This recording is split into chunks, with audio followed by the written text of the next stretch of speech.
RX pharma chat. 100 में से 80% ladies आजकल ऐसी हैं जो गर्भाशय की रसोलियों से बहुत ज्यादा परेशान हैं। तो इस कंडीशन में जब उनकी रसोलियां हो गई हैं उनके गर्भाशय में, तो क्या क्या हमें डाइट प्लान यहाँ पे फॉलो करना चाहिए और अपने लाइफस्टाइल में चेंजेस करने चाहिए ताकि उनको फर्दर आगे प्रॉब्लम ना हो और सर्जरी की नौबत ना आए, और जो रसोलियां हो गई हैं गर्भाशय के अंदर वो अपने आप कैसे श्रिंक होना शुरू हो जाए और कैसे उनकी लाइफस्टाइल को चेंज करके हम ये मैनेज कर सकते हैं। तो चलिए आज की वीडियो को हम स्टार्ट करते हैं और देखते हैं क्या क्या डाइट प्लान हमें फॉलो करना चाहिए और लाइफस्टाइल में चेंजेस करने चाहिए। Diet plan and lifestyle changes for the uterine फिब्रॉइड्स।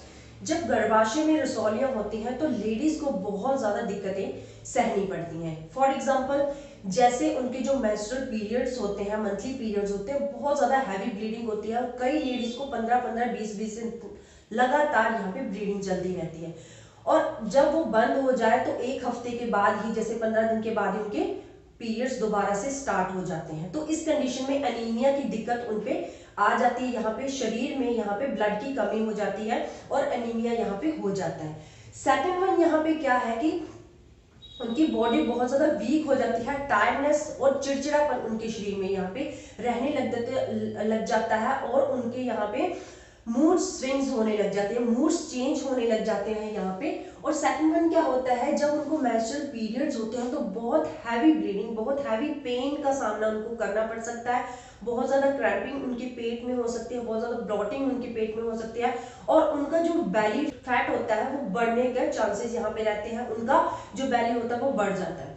कई कंडीशंस में क्या होता है कि यहाँ पे सर्जरी से उनका यूट्रस बाहर निकालना पड़ता है। प्रेगनेंसी में बहुत ज्यादा दिक्कतें आने लग जाती है। कई लेडीज को प्रेग्नेंट होने में बहुत ज्यादा टाइम लग जाता है और अगर वो प्रेग्नेंट हो भी जाए तो बहुत मुश्किल से वो अपने बच्चों को सिजेरियन के द्वारा ही जन्म दे पाती हैं। तो इस कंडीशन में क्या क्या जरूरत है हमें अपने डाइट में चेंजेस करने की, अपने लाइफस्टाइल में चेंजेस करने की, ताकि जो हमारे गर्भाशय के अंदर रसोलियां हैं उनकी साइज को कैसे श्रिंक किया जा सकता है, कैसे वो अपने आप ही उनका साइज श्रिंक हो जाए, कैसे उनकी रिस्क को हम रिड्यूस कर सकते हैं। तो चलिए वो कौन कौन से देखते हैं। सबसे पहले हमारे पास वेट लॉस। जो लास्ट वीडियोस मैंने बनाई है, अगर आपने वो वीडियोस गर्भाशय में रसोलियों की नहीं देखी है तो इस वीडियो की डिस्क्रिप्शन में मैंने उनका लिंक दे रखा है, डायरेक्ट आप लिंक के ऊपर क्लिक करके वो वीडियोस देख सकते हैं। वहां मैंने बताया है कि वेट होना मतलब कि जो मोटापा होना लेडीज में एक बहुत बड़ा रिस्क यहाँ पे बन सकता है गर्भाशय में रसोलियां होने का। तो यहाँ पे मैं बात कर रही हूँ वेट लॉस होने का। अगर आप अपनी बॉडी का वेट जो है वो मेंटेन करके रखते हैं, अगर आप ओबीज है तो वहां पे आपको एक्सरसाइज करनी चाहिए, वॉकिंग करनी चाहिए, अपने वेट को मेंटेन करना चाहिए। क्योंकि जो वेट लॉस होता है, जब आप मोटापा कम करने की कोशिश यहाँ पे करते हैं, मोटापा कम करते हैं, तो जो हम खाते हैं उसमें क्या होता है, फैट सेल्स होते हैं। जो हमारा मोटापा होता है फैट की वजह से, हमारा फैट जो होता है, फैट सेल्स में क्या होता है, हाई अमाउंट ऑफ एस्ट्रोजन, मतलब कि हमारी बॉडी में जो एस्ट्रोजन हॉर्मोन्स होते हैं बहुत ज्यादा रिलीज होते हैं जब कोई लेडी के शरीर में मोटापा बहुत ज्यादा होता है। तो एस्ट्रोजन हॉर्मोन जब बहुत ज्यादा यहाँ पे रिलीज होते हैं तो वे हाई रिस्क, मैंने आपको लास्ट वीडियो में बताया कि हाई रिस्क यहाँ पे ये फिब्रॉइड्स का हो सकता है, रसोलियों का हो सकता है। तो जब हम अपने वेट को यहाँ पे मैनेज करेंगे, अपने वेट को लॉस करेंगे, तो यहाँ पे एस्ट्रोजन का जो हॉर्मोन्स का प्रोड्यूस होना है वो कम होएगा और हमारा जो फिब्रॉइड की यहाँ पे चांसेस है, फिब्रॉइड के रिस्क है, वो अपने आप रिड्यूस हो जाएंगे। लूजिंग वेट क्या करता है, जब हम कम करने लग जाते हैं तो ये क्या करते हैं, हमारे फिब्रॉइड के साइज को भी रिड्यूस करने में हेल्प करते हैं। जो फिब्रॉइड्स होते हैं वो अपने आप श्रिंक होना यहाँ पे शुरू हो जाते हैं। नेक्स्ट बात करते हैं न्यूट्रिएंट्स की। जो न्यूट्रिएंट्स होते हैं इंपॉर्टेंट, वो क्या होते हैं, प्ले करते हैं इंपॉर्टेंट रोल हमारे फिब्रॉइड्स की ट्रीटमेंट में। कैसे, चलिए देखते हैं। क्योंकि जो न्यूट्रिएंट्स होते हैं, जब हम हेल्दी खाना खाते हैं, जो न्यूट्रिएंट्स हम खाने में लेते हैं या वैसे हम सप्लीमेंट्स वगैरह लेते हैं, तो वो जो फिब्रॉइड्स की साइज को श्रिंक करने में हेल्प करते हैं और आगे जो फिब्रॉइड्स, जैसे छोटे छोटे फिब्रॉइड्स आगे बढ़ते ही रहते हैं, जैसे जड़ें सी हो जाती है, तो वो आगे नहीं होते हैं। वो जो फिब्रॉइड्स आपके यूट्रस में हो गए वो आगे नहीं फैलते हैं। इसलिए हमें अपने खाने में, डेली डाइट में ज्यादा से ज्यादा न्यूट्रिएंट्स शामिल करने चाहिए। हमारी जो डेली की डाइट होती है वो बहुत इंपॉर्टेंट होती है कि क्या क्या हम खा रहे हैं और कौन कौन से न्यूट्रिएंट्स हमारी बॉडी को उससे मिल रहे हैं। इसलिए हमें अपनी डेली डाइट को सुधार करने में यहाँ बहुत ज़्यादा ध्यान देना चाहिए कि क्या क्या हम खा रहे हैं और किन किन चीज़ों से हमें क्या क्या न्यूट्रिएंट्स मिल रहे हैं। इसलिए हमें हेल्दी खाना डेली खाने में यहाँ पे ऐड करना चाहिए। Vitamin and supplement, vitamin and supplement एक इंपॉर्टेंट प्ले करता है रोल हमारे फिब्रॉइड्स की साइज को रिड्यूस करने में। कौन कौन से विटामिन, जैसे विटामिन बी है, vitamin B6, D, vitamin E, magnesium and omega fatty acids, ये क्या करते हैं हमारी फिब्रॉइड की साइज को कम करने में, हमारी रसौलियों को श्रिंक करने में, उनको सिकुड़ने में बहुत ज़्यादा हेल्प करते हैं। क्योंकि जो हमारे, अगर हम विटामिन और अच्छे सप्लीमेंट्स नहीं लेते हैं, अपनी बॉडी को अच्छा खाना नहीं दे रहे हैं, अच्छे न्यूट्रिएंट्स नहीं दे रहे हैं, तो ये हमारी मेंस्ट्रुअल पेन को बहुत ज़्यादा रोजन करते हैं, बद से बदतर बना देते हैं। तो इस कंडीशन में क्या होती है, ब्लॉटिंग भी बहुत ज़्यादा होने लग जाती है, क्रैम्पिंग भी बहुत ज़्यादा, असहनीय पेन कई कंडीशन में यहाँ पे होने लग जाती है और लॉन्ग टाइम तक जो मेंस्ट्रुअल पीरियड्स है वो चलते हैं।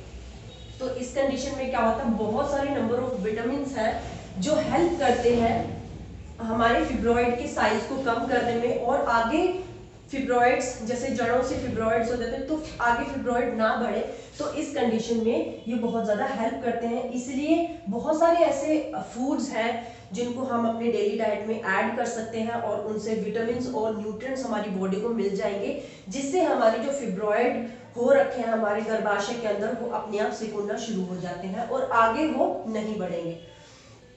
नेक्स्ट बात करते हैं ग्रीन टी की। ग्रीन टी में बायोफ्लेवोनॉइड्स होते हैं। बायोफ्लेवोनॉइड्स जो होते हैं ये एक नेचुरल कॉन्स्टिट्यूएंट्स होता है। तो ये क्या करते हैं, रसोलियों की साइज को कम करने में बहुत ज्यादा हेल्प करते हैं। जैसे इतना साइज है तो अगर हम ग्रीन टी डेली लेते हैं तो ये साइज इनका श्रिंक होना शुरू हो जाता है, ये छोटे छोटे होना शुरू हो जाते हैं, और एक कंडीशन ऐसी भी नेचुरली आ सकती है कि ये बिल्कुल अपने आप खत्म हो जाते हैं। इसलिए ग्रीन टी क्या करती है, ये हमारे इन्फ्लामेशन को, हमारी स्वेलिंग को कम करने में हेल्प करती है और हमारी बॉडी में जितने भी टॉक्सिन्स होते हैं ये यूरिन के थ्रू या स्टूल के थ्रू हमारी बॉडी से निकालने में हेल्प करती है। इसलिए ये हमारी हेल्थ को भी मेंटेन रखती है और हमारी बॉडी वेट को भी मेंटेन करने में हेल्प करती है। आगे हम बात करते हैं होम रेमेडीज की। कुछ होम रेमेडीज, जैसे आप लोकल हीट अप्लाई कर सकते हैं जब मेंस्ट्रुअल पेन यहाँ पे हो रही है। जैसे वाटर बॉटल मार्केट में बहुत ज्यादा मिल जाती है आपको, तो लोकल हीट आप अप्लाई कर सकते हैं, अपने स्टमक के ऊपर रख सकते हैं, अपने बैक के ऊपर रख सकते हैं, अपने लेग्स के ऊपर रख सकते हैं जब आपको मेंस्ट्रुअल पेन यहाँ पे हो रही है। वार्म बाथ आप ले सकते हैं, जैसे गर्म पानी से आप नहा सकते हैं, उसको भी आप बहुत ज्यादा रिलीफ फील करेंगे। योगा ट्राई कर सकते हैं, यहाँ पे एक्सरसाइज ट्राई कर सकते हैं इनकी साइज को कम करने के लिए। तो एक्सरसाइज भी मैं आपको यहाँ पे बाद में बताऊंगी, एक वीडियो आपको प्रोवाइड करूंगी कि कौन सी एक्सरसाइज करके हम फिब्रॉइड की साइज अपने आप से श्रिंक होने लग जाते हैं। मसाज थेरेपी आप ले सकते हैं, जैसे फुल बॉडी की मसाज आप ले सकते हैं। जब बहुत ज्यादा मसल्स आपकी रिलैक्स होंगी तो ये आपके हेल्थ के लिए भी बहुत ज्यादा अच्छी है और आपके फिब्रॉइड के साइज को कम करने में बहुत ज्यादा हेल्प करेगी। नेक्स्ट बात करते हैं हम फूड टू अवॉइड। कौन कौन से फूड्स ऐसे हैं जो हमारे फिब्रॉइड की रिस्क को बढ़ा देते हैं, हमारे गर्भाशय के अंदर होने वाली जो रसौलियां होती हैं उनकी रिस्क को बढ़ा सकते हैं। तो कौन कौन से ऐसे फूड होते हैं, चलिए देखते हैं। सबसे पहले वो वाले फूड्स जिनके अंदर बहुत ज्यादा कार्बोहाइड्रेट्स होते हैं और बहुत ज्यादा शुगर होते हैं। तो ये क्या करते हैं, कार्बोहाइड्रेट्स बहुत ज्यादा और शुगर बहुत ज्यादा, ये हमारे फैट को बढ़ा देते हैं। फैट को बढ़ा देते हैं, मोटापा बढ़ जाता है, जिसके कारण हमारे गर्भाशय के अंदर फिब्रॉइड होने की, रसौलियां होने की चांसेस बढ़ जाते हैं और बहुत ज्यादा इंसुलिन रिलीज होने लग जाता है हमारी बॉडी में, जिससे आगे शुगर होने की भी प्रॉब्लम रहती है। तो इस कंडीशन में क्या करते हैं, यहाँ पे फिब्रॉइड का, रसौलियां होने का रिस्क भी बढ़ जाता है, हमारी बॉडी वेट का रिस्क भी बढ़ जाता है और ये हमारी हेल्थ के लिए बिल्कुल ठीक नहीं है। और कार्डियोवास्कुलर सिस्टम, मतलब कि हमारे हार्ट के लिए भी ये कंडीशन, बहुत ज्यादा शुगर लेना, बहुत ज्यादा कार्बोहाइड्रेट्स लेना बिल्कुल ठीक नहीं होता है। तो यहाँ पे कुछ चीजें मैं आपको बता रही हूँ जो हमें अवॉइड करनी है अपने गर्भाशय के जब रसौलियां हो। सबसे पहले व्हाइट राइस। व्हाइट राइस आपको बिल्कुल अवॉइड करने हैं क्योंकि इसमें फुल कार्बोहाइड्रेट्स होते हैं जो कि हमारे फैट को बढ़ाते हैं। मैदा जो होता है ये भी फुल कार्बोहाइड्रेट्स से भरा हुआ होता है, तो इसमें बहुत ज्यादा कार्बोहाइड्रेट्स होते हैं, तो इसको भी हमें यहाँ पे अवॉइड करना है। पास्ता भी बहुत ज़्यादा यहाँ पे कार्बोहाइड्रेट्स हमें हमारी बॉडी को देता है, तो इसलिए इसको भी हमें यहाँ पे लीव करना चाहिए। मार्केट से बनी हुई जैसे चिप्स होती हैं, क्रैकर्स होते हैं, बॉक्स सीरियल्स जैसे मतलब कि डिब्बे में बंद दालें, हमें नहीं पता कि वो कितने टाइम से वहाँ डिब्बे में बंद रहते हैं, तो खुली दालें आपको यहाँ पे यूज करनी है। और जिन भी सब वेजिटेबल्स को, सब्जियों को या दालों को आप यूज कर रहे हैं, चावल को आप यूज करें, तो यूज करने से पहले आप गर्म पानी में उनको भिगो के रखिए 5-10 मिनट। उसके बाद अच्छे तरीके से वॉश करने के बाद ही आप उनको बनाइए और यूज कीजिए। सोडा, जैसे मार्केट में बिकता हुआ सोडा होता है, वो भी हमारी हेल्थ के लिए बिल्कुल अच्छा नहीं होता।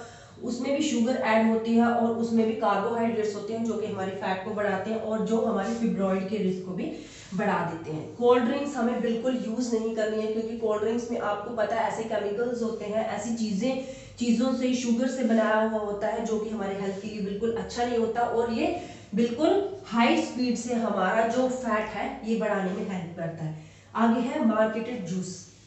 मार्केट जो बने हुए जूस होते हैं उसमें शुगर बहुत हाई लेवल में ऐड की हुई होती है, इसलिए आप मार्केट के जूस अवॉइड करके खुद मार्केट से फ्रूट लेके आइए, वहां पे वॉश कीजिए उनको, आप घर में ही जूसर लेके रख लीजिए, जूसर निकाल के जूस उनका पीजिए, या डायरेक्ट आप फ्रूट्स भी ऐसे खाइए, तो बहुत ज्यादा ये हेल्प करेंगे आपके रसोलियों को कम करने में, रसोलियों की साइज को कम करने के लिए। आगे है डोनट्स, जो छोटे छोटे मतलब फ्राइड केक बने हुए होते हैं जिनको डोनट्स कहते हैं, तो उनको भी आपको अवॉइड करना, क्योंकि उसमें भी हाई लेवल में यहाँ पे शुगर ऐड करी हुई होती है।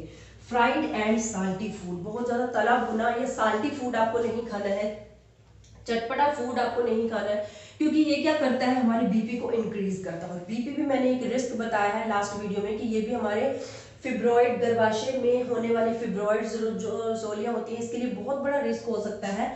इसलिए हमें अपने बीपी को भी यहाँ पे मेंटेन करके रखना है। मेंटेन करके कैसे रख सकते हैं, जैसे साल्टी फूड और फ्राइड फूड और शुगरी फूड आपको बिल्कुल नहीं यहाँ यूज करना है, बिल्कुल इनको अवॉइड करने की कोशिश करनी है।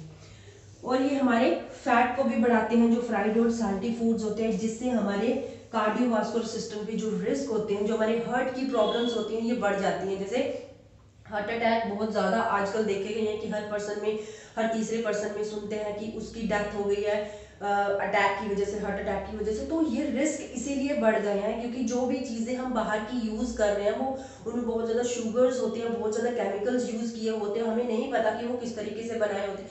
तो जो भी चीजें आप मार्केट से लेके आते हैं, जैसे वेजिटेबल्स या दालें, उनको अच्छे तरीके से आप गर्म पानी से वॉश कीजिए, उनको यूज कीजिए और इनके आप फिब्रॉइड के रिस्क को आप बिल्कुल रिड्यूस कर सकते हैं। तो आगे हम बात करते हैं कि कौन कौन सी ऐसी चीजें हैं जिनको हमें खाना चाहिए, जिनको हमें यूज करने चाहिए, कौन से ऐसे फूड्स हैं जो हमारे फिब्रॉइड्स के साइज को और उनके फिब्रॉइड्स के नंबर्स को कम करने में हेल्प करते हैं। हम बात करते हैं फूड्स टू यूज, कौन कौन से फूड्स हमें यूज करने चाहिए, हमें डेली डाइट में ऐड करने चाहिए। सबसे पहले फाइबर रिच फूड्स हमें यहाँ पे यूज करने चाहिए। फाइबर रिच फूड्स जो होते हैं हमारी हेल्थ को मेंटेन करते हैं, हमारी बॉडी वेट को मेंटेन करके रखते हैं और हमारे जो फिब्रॉइड्स होते हैं उनके साइज को श्रिंक करते हैं। सबसे पहले फ्रूट्स एंड वेजिटेबल्स जो होते हैं वो फुल विद फाइबर्स होते हैं, इसलिए हमें इनको यूज करना चाहिए। लेकिन जब भी आप फ्रूट्स और वेजिटेबल्स का यूज करें, कच्ची वेजिटेबल्स जब आप खाना चाहें, जैसे खीरा हो गया, गाजर हो गया, मूली हो गई, शलगम हो गई, तो इस मौसम में, विंटर के मौसम में ये चीजें बहुत ज्यादा आती हैं, तो इनका यूज आप कर सकते हैं। तो जब भी आप इनको यूज करें, आप गर्म पानी से इनको अच्छे तरीके से धोएं, उनके बाद इनका यूज करें। और ये क्या करते हैं, हमारी फिब्रॉइड की स्वेलिंग को, हमारे उनको साइज को और रिस्क को और उनके नंबर ऑफ फिब्रॉइड्स को कम करने में बहुत ज्यादा हेल्प करते हैं, क्योंकि ये फाइबर से बहुत ज्यादा रिच होते हैं। तो इसलिए फ्रूट्स और वेजिटेबल्स का रेगुलर अपने डाइट में आप ऐड कीजिए। नेक्स्ट है जैसे होल ग्रेन्स है, मतलब कि साबुत जो अनाज होते हैं उनका आपको यूज करना चाहिए। नेक्स्ट है जैसे रो कुक्ड एंड बॉइल्ड वेजिटेबल्स, जैसे मैंने आपको बताया कि वेजिटेबल्स जो आप यूज करेंगे कच्ची भी खा सकते हैं, ये भी बहुत ज्यादा हेल्प करती है आपके रसोलियों के साइज को कम करने के लिए, रसोलियों के नंबर्स को कम करने के लिए। नेक्स्ट है ड्राई फ्रूट्स, हमें ड्राई फ्रूट्स खाने चाहिए, हमें नॉर्मल यहाँ पे रोटी खानी चाहिए, जो है वो जो रोटी है वो कम बटर लगा के खानी चाहिए। यहाँ पे ब्राउन राइस, व्हाइट राइस की जगह आप ब्राउन राइस यहाँ पे यूज कर सकते हैं, ये बहुत ज्यादा हेल्प करते हैं, नॉन ब्लीच्ड होते हैं ये, क्योंकि जो व्हाइट राइस होते हैं वो ब्लीच्ड होते हैं और उसमें ये कार्बोहाइड्रेट्स ज्यादा होते हैं, इसलिए आप ब्राउन राइस यहाँ पे जो नॉन ब्लीच्ड होते हैं वो यूज कर सकते हैं यहाँ पे। ये ब्राउन राइस जो होते हैं ये हमारे मोटापे को मेंटेन करके रखते हैं, हमारी बॉडी वेट को मेंटेन करते हैं, हमारे फिब्रॉइड के साइज को और नंबर ऑफ फिब्रॉइड्स को हमारे यूट्रस के अंदर कम करते हैं। नेक्स्ट है सीरियल्स एंड बीन्स। आप दालों का यूज कर सकते हैं, यहाँ पे बीन्स का यूज कर सकते हैं, ये भी बहुत ज्यादा हेल्प करते हैं हमारे नंबर ऑफ फिब्रॉइड्स को कम करने में। फ्रेश और ड्राई हर्ब्स ले सकते हैं, फॉर एग्जांपल जैसे आप करी पत्ता ले सकते हैं, दालचीनी ले सकते हैं यहाँ पे, या आप सौंफ का पानी भी पी सकते हैं। ये भी हमारे जो फिब्रॉइड्स होते हैं उनके साइज को कम करने में या उनके नंबर्स ऑफ फिब्रॉइड्स को कम करने में बहुत ज्यादा हेल्प करते हैं। मिल्क और मिल्क से बने हुए जो डेयरी प्रोडक्ट्स होते हैं, जैसे डेली आप दही का यूज कर सकते हैं, यहाँ पे लस्सी पी सकते हैं, यहाँ पे तो पनीर खा सकते हैं। तो ये चीजें होती है, पनीर आप कम खाइए क्योंकि ये हमारे वेट को भी बढ़ा देते हैं। तो जो मिल्क से बने हुए प्रोडक्ट्स होते हैं उनको आप यूज कर सकते हैं यहाँ पे, क्योंकि इसमें कैल्शियम, मैग्नीशियम, फास्फोरस बहुत हाई लेवल में पाए जाते हैं, जो कि हमारे फिब्रॉइड की ग्रोथ को कम करने में हेल्प करते हैं और उसके जो सिम्टम्स होते हैं, जैसे मेंस्ट्रुअल साइकिल में हमारे सिम्टम्स होते हैं, उसको कम करने में हेल्प करते हैं और फिब्रॉइड जिससे ऑटोमेटिकली रिड्यूस होने के चांसेस यहाँ पे होते हैं। तो इस तरीके से बहुत सारे ऐसे ग्रीन वेजिटेबल्स या और भी बहुत सारे मिलकर बने हुए प्रोडक्ट्स मार्केट में अवेलेबल होते हैं, लेकिन आप उनका यूज नहीं करना है। आपको उन्हीं चीजों का यूज करना है जो आप घर में बना रहे हैं। फ्रूट्स एंड वेजिटेबल्स घर में लेके आइए, अच्छे तरीके से उनको वॉश कीजिए, उनका यूज कीजिए। व्हाइट राइस छोड़ के ब्राउन राइस यहाँ पे यूज कीजिए, तो बहुत ज्यादा हेल्प करेंगे आपकी वेट को रिड्यूस करने में और आपके जो गर्भाशय में रसौलियां हो गई हैं उनको रिड्यूस करने में बहुत ज्यादा आपकी हेल्प करेंगे। ये इन्फॉर्मेशन आपको कैसी लगी और मेरी वीडियोस आपकी कितनी हेल्प कर रही है, मुझे एक कमेंट करके आप जरूर बताना। अगर आप मेरे चैनल पे नए हैं तो प्लीज मेरे चैनल को सब्सक्राइब कीजिए, साथ में दिए गए बेल आइकन पे ऑल प्रेस जरूर कर देना ताकि मेरी किसी भी नए आने वाली वीडियो को आप बिल्कुल भी मिस ना कर पाओ। नेक्स्ट वीडियो में हम करेंगे ट्रीटमेंट ऑफ द यूट्रस फिब्रॉइड्स। तो चलिए मिलते हैं नई वीडियो में नई इंफॉर्मेशन के साथ, तब तक के लिए goodbye and have a nice day.